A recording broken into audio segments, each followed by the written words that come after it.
Dear friends, my name is Nelu Majhi. Welcome to my channel.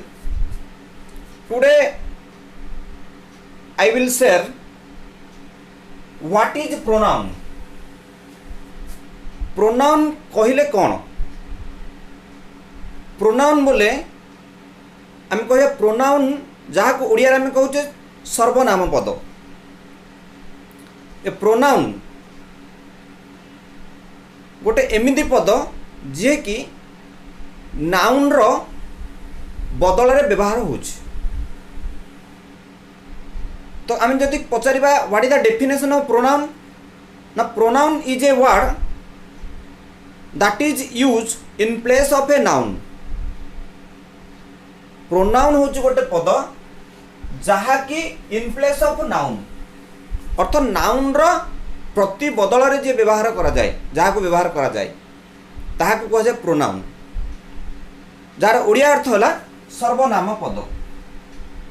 Pronoun is a word that is use in place of a noun और instead of a noun. गोटे noun रो परिवर्ते बा बदल रे जहाँ को व्यवहार करा जाए जो पद को व्यवहार करा जाए ताहा को आमे प्रोनाउन बोली कहू. जेमिति one example I will give here. Rama is a good boy. Rama is a good boy. पुणी आम लिखा Rama studies in class 4th. Class 4 से पढ़े. तो ये जो देखा आम जिते राम को गोटे थर लिखला पड़े पुणी द्वितीय थर जदि आम लिखा ताहले आमको टिके ऑड फील हो. तो ये जो रिपीटेशन को आम बंद करने राम वार्ड टाक रिपीटेशन टाक बंद करने आम जो वार्ड व्यवहार करवा ताहाको ही प्रोनाउन कह जाए. जेमिति उदाहरण देबा आम राम बदल आम व्यवहार कर कौन ही. आम कहीपर Ram is a good boy and he studies in class 4th. अर्थ ही व्यवहार कले. तो एठी जो ही पदटा होची हमर प्रोनाउन. सेमिति another example I will give here. Sita is a girl. Sita is pretty. Sita is pretty. तो एठी मते देखिबा सीता को दिथर आम व्यवहार करचे. तो सेकेंड सेंटेंस रे आम सीता को जदि काटिबा आम कौन व्यवहार करबा ना सी रो व्यवहार करबा. तो आम कहि परिबा Sita is a girl she is pretty. अर्थ सी रो व्यवहार करले ए सी वर्डटा होची हमर प्रोनाउन. सो डियर फ्रेंड्स एथुर प्रमाण हला जे ए जो नाउन सीताटा होची गोटे नाउन राम मध्ये हला गोटे नाउन. तो ये नाउन को to stop the repetition of the noun we use pronoun words. ये जो रिपीटेशन नाउन मानकर बारंबार बारंबार रिपीटेशन को बंद करने आम कौन व्यवहार करुचे ना प्रोनाउन वर्ड व्यवहार करुचे. जहाँ को आम ये जो प्रोनाउन वर्ड जो अर्थ कहवा pronoun pro plus noun. Pro रो अर्थ होची in place of or instead of. अर्थ आर अर्थ है बदल रे. बदल रे अर्थ नाउन बदल रे. कहा बदल रे ना नाउन बदल रे जहाँ को व्यवहार करा जाए ताहा को आमे कौन कहूचे प्रोनाउन बोली कहूचे. ताहा को आमे कौन कहूचे प्रोनाउन कहूचे. तो एथिरु क्लियर कट गोटे है जे नाउन को बारंबार उच्चारण न करी प्रथम सेंटेंस को छाड़ी देले सेकेंड सेंटेंस रे आमे नाउन को बंद करी आमे जो वर्ड व्यवहार करवा ताकू ही कह जाउची प्रोनाउन. आ जहा को ओडिया रे कहा गला सर्वनाम पद. सो डियर फ्रेंड्स आमे देखिबा ए जो सर्वनाम पद विभिन्न प्रकार there are several kinds of pronouns विभिन्न प्रकार सर्वनाम पद अच्छी मु किछि एठी देइछि देखिबा डिफरेंट टाइप्स ऑफ प्रोनाउंस जाक फास्ट हम कहबा पर्सनल प्रोनाउन प्रथमटा हला पर्सनल प्रोनाउन जहाँ को आम कहूचे पुरुषवाचक सर्वनाम सेकेंड है आमर पोजेसिव प्रोनाउंस जहाँ को आम कहूचे अधिकार सूचक सर्वनाम नेक्स्ट आसला रिफ्लेक्सिव प्रोनाउंस जहाँ को आम कहूचे आत्मवाचक सर्वनाम नेक्स्ट देखिबा डेमोन्स्ट्रेटिव प्रोनाउंस जहाँ को आम कहूचे निर्देशात्मक सर्वनाम नेक्स्ट नंबर 5 देखिबा इनडेफिनाइट प्रोनाउंस जहाँ को आम कहूचे अनिरूपित सर्वनाम नेक्स्ट देखिबा 6 देखिबा रेसिप्रोकल प्रोनाउन जहाँ को आम कहूचे परस्परानुवर्ती सर्वनाम नंबर 7 देखिबा इंटरोगेटिव प्रोनाउंस जहाँ को आम कहूचे प्रश्नसूचक सर्वनाम नेक्स्ट देखिबा 8 देखिबा रिलेटिव प्रोनाउंस जहाँ को आम कहूचे संबंध सूचक सर्वनाम तापर नेक्स्ट देखिबा अदर प्रोनाउंस जहाँ को आम अन्यान्य सर्वनाम बोली कहूचे अन्यान्य सर्वनाम तार अर्थ आउरी किछि अछि प्रोनाउंस तो we use mostly the first 3 pronouns personal pronouns possessive pronouns and reflexive pronouns ए तीनटा प्रोनाउन को आमे प्रतिदिन in our speaking writing whatever we will get in each and every page of English book आम देखिए ये जो 3टा pronoun personal pronouns possessive pronouns reflexive pronouns तो चलो तो देखिबा ये जो 3टा प्रोनाउन मु कहली पर्सनल प्रोनाउंस रिफ्लेक्सिव प्रोनाउंस आ गोटे है पोजेसिव प्रोनाउंस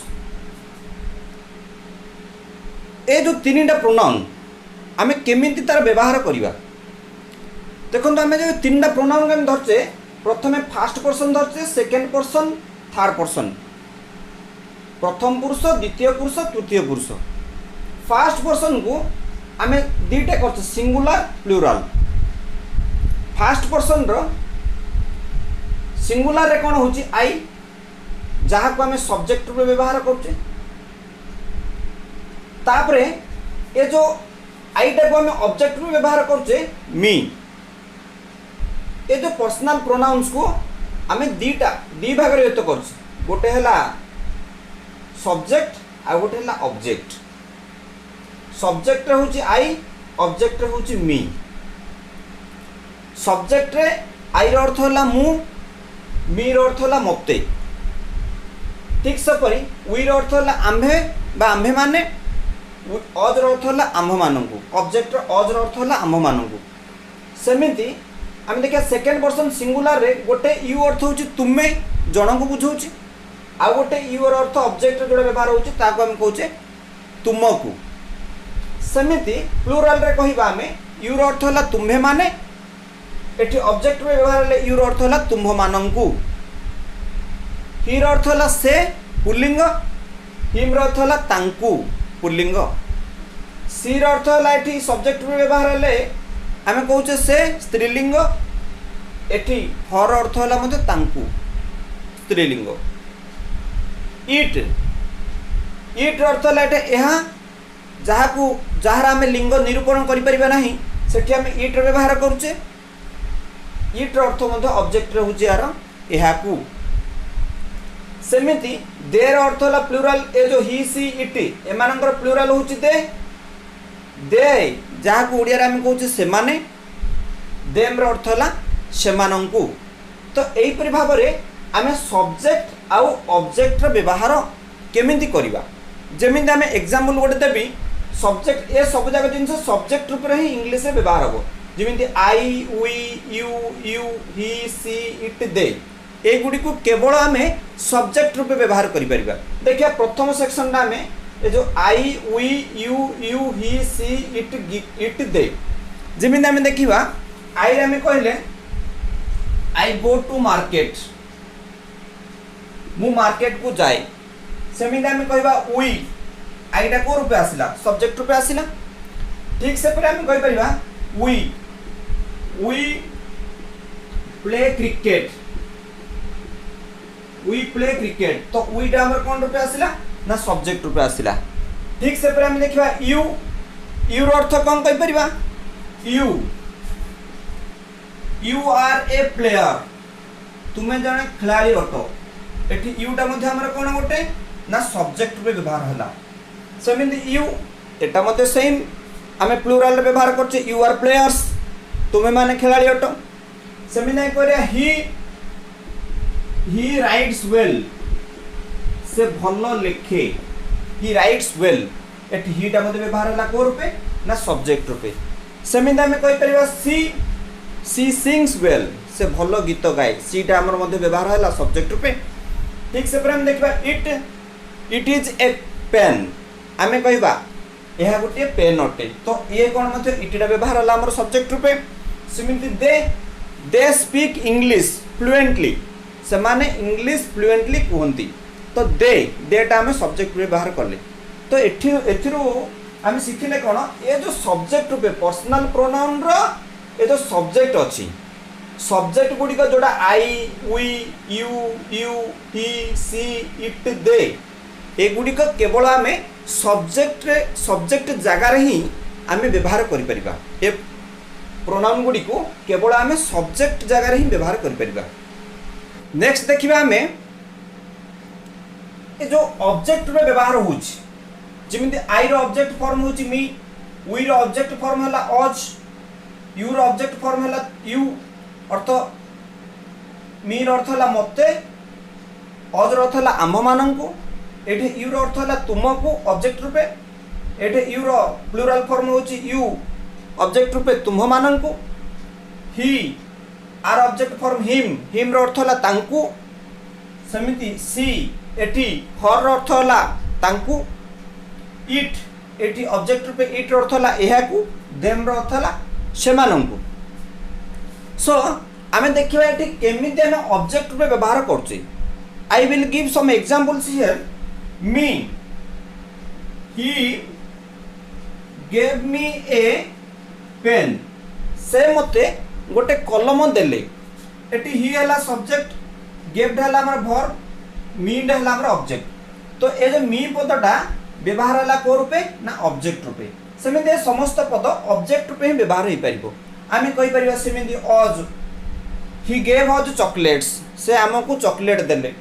सेमिति आमे कहि परिबा you, I will give you a pen, I will give you a book, अर्थ मु तुमको गोटे बही देबी, एठी यूटा मते शेष रे व्यवहार हला ऑब्जेक्ट रूपे।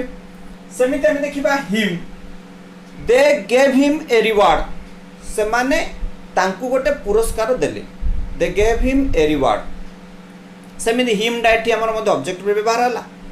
सेमिति हर टा मते हम जदि ऑब्जेक्ट रूपे व्यवहार करिबा,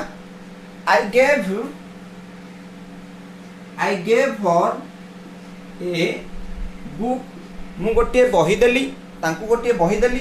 आई हला एठी सब्जेक्ट, गेव हला एठी वर्ब, हर टा हला हमर ऑब्जेक्ट, तो ऑब्जेक्ट रो व्यवहार हला। सेमिति हमें कहि बारे इट, टेक इट, हमें कहि बारे टेक इट, एटा इंपेरेटिव सेंटेंस टा, टेक टा एटा वर्ब, एठी इट हला ऑब्जेक्ट। सेमिति them, I taught them English, मु सेमानन को इंग्लिश पढ़ाइली। I taught them English, I taught them English, एठी I हला हमर सब्जेक्ट, taught हला वर्ब, them दा हला हमर ऑब्जेक्ट। तो एमिति भाव रे आमे देखिले जे ए जो ऑब्जेक्ट फॉर्म गुडी को केवल ऑब्जेक्ट जगह रे ही व्यवहार करि परिबा। गला ये पर्सनल प्रोनाउन। नेक्स्ट टाइम देखिबा रिफ्लेक्सिव प्रोनाउन, जहाँ को हमें कहूचे आत्मवाचक सर्वनाम। आत्मवाचक सर्वनाम केमिति हमें देखिबा, देखंतु देखिबा आई रो आत्मवाचक सर्वनाम होची मु निजे एई कामटी कली। आई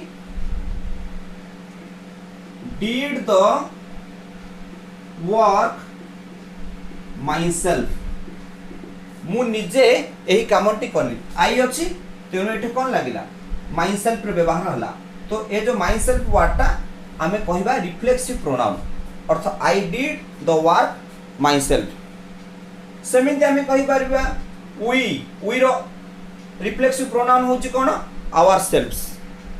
आमे निजे लिखिलु we wrote ourselves, we wrote ourselves, आमे निजे लिखिलु अर्थ एठी आवर सेल्फ्स पदटा हूँ गोटे reflexive pronoun we wrote ourselves. सेमती आम कहीपर यू डिड योर सेल्फ, तमें निजे कल, यू डिड योर सेल्फ्स तुम्हें माने निजे कल। सेमती डियर फ्रेंड्स आम रिफ्लेक्सिव प्रोनाउन व्यवहार करिपरिबा।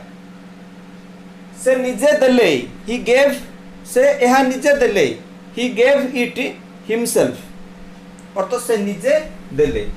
तो एमती आम रिफ्लेक्सिव प्रोनाउन व्यवहार कले अर्थ निजे पद लगी माई सेल्फ अर्थ है मु निजे, आवर सेल्फ अर्थ है आम्भे माने निजे, योर सेल्फ अर्थ है एटी सिंगुलर तुम्हें निजे, योर सेल्फ अर्थ है तुम्हें माने निजे, हिमसेल्फ अर्थ है से निजे, हर सेल्फ अर्थ है से निजे किंतु स्त्रीलिंग, इट सेल्फ अर्थ है यह निजे, देम सेल्फ अर्थ है से माने निजे।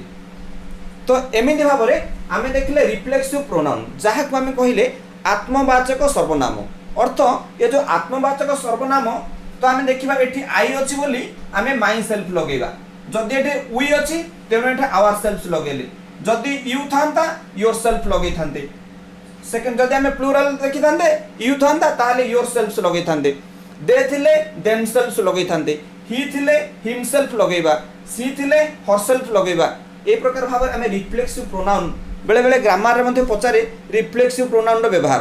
तो आम देखा सब्जेक्टा कौन अच्छी, सब्जेक्ट जदि आई अच्छी ताले तार रिफ्लेक्सिव प्रोनाउन माई सेल्फ ही लगे, जदि सब्जेक्ट वी अच्छी ताहले सेठी रिफ्लेक्सिव प्रोनाउन आवर सेल्फ्स लगे, जदि यू अच्छी ताहले योर सेल्फ लगे, जदि ही अच्छी ताहले हिमसेल्फ लगे, जदि सी अच्छी ताहले सेठी हरसेल्फ लगे, जदि दे अच्छी ताहले सेठी रिफ्लेक्सिव प्रोनाउन देमसेल्फ्स लगे। तो सबुदिन आम ग्रामर पचारा बेले आम लक्ष्य करवा सब्जेक्ट रे को प्रकार प्रोनाउन व्यवहार होइछि, को प्रोनाउन व्यवहार होइछि आ तार रिफ्लेक्सिव फॉर्मटा आम पकेबा।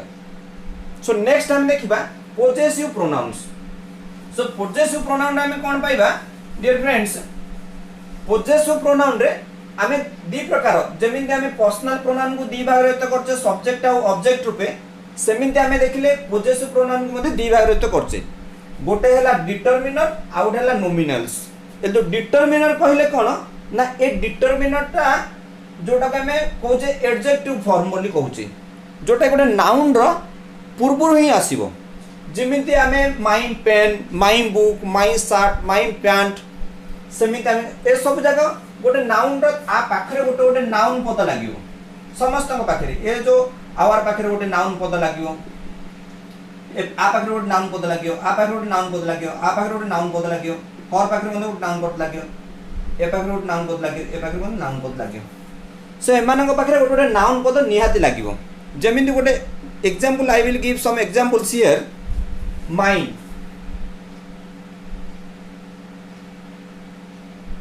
It is my pen, my pen. तो एटा माईटा कोन लागेला गोटे नाउन रो पूर्वरु व्यवहार होइछि। सेमिति आम देखिबा our, that is our house, सेटा हमर घर अटे। सेमिति आम कहबा your, the duster is, this is your duster, this is your duster. तो योर लगिला। सेमिति आम कहबा your, I don't like your opinion, तुमर मतामत को मु पसंद करे नाही। सेमिति I don't like your opinion लिखिबा जदि I don't like your opinion, opinion एठी योर ओपिनियन ए ओपिनियन टा होजे हमर नाउन, एठी हमर योर पदटा लागिला, तार अर्थ डिटरमिनरटा सबुदिन गोटे नाउन पूर्वरु ही आसीबो। सेमिति आमे देखिले सब जाको हमर नाउन पूर्व रे आसीबो। नेक्स्ट देखिए आम नोमिनल्स। ये जो पोजेसिव प्रोनाउन नोमिनल्स कहले कौन ना, नोमिनल्स गुड़िक आम देखा ना लिंक भर्ब पर आसीबो। लिंक वर्ब पर माने आमे देखिबा लिंक वर्ब आमे कोन कोन कहि परिबा ना इज गोटे लिंक वर्ब कहि परिबा, एम गोटे लिंक वर्ब कहि परिबा, आर गोटे लिंक वर्ब कहि परिबा, वाज गोटे लिंक वर्ब कहि परिबा, वेयर गोटे लिंक वर्ब कहि परिबा। ए जो लिंक वर्ब परे ए जो नॉमिनल्स गुडी को आसीबो पॉजिटिव अर्थ रे। पॉजिटिव प्रोनाउन रो अर्थ होला अधिकार सूचक सर्वनाम, जहा को हमें देखिबा देखंदु आमे ए जो लिंक वर्ब रे आमे करिबा दिस बुक इज माइन, बहीटी मोर अटे। लिंक वर्ब होच इज, तो आर पर आसिला माइन डा, सेमिति लिखिबा ours, the house is ours, घरटा हमर अटे। एठी मध्ये लिंक वर्ब पर लागिला। नेक्स्ट सेमिति हमें कहि परिबा the house is theirs, the house is theirs. तो ए जो लिंक वर्ब होच इज एमानक पर लागिला कोन देइस। देइस रो अर्थ होला घरटी सेमानकर अटे। सेमिति हम देखिबा the red building is hers, earth red building टा होची तांकर। तो एही परि भाबरे आमे देखिले ए जो हॉर्स पदटा मध्य आमे कोन रूपे व्यवहार कले नॉमिनल बा पॉजिटिव प्रोनाउन रो नॉमिनल फॉर्म में व्यवहार कले। तो ए गुडी को लिंक वर्ब परे ही व्यवहार करा जिवो।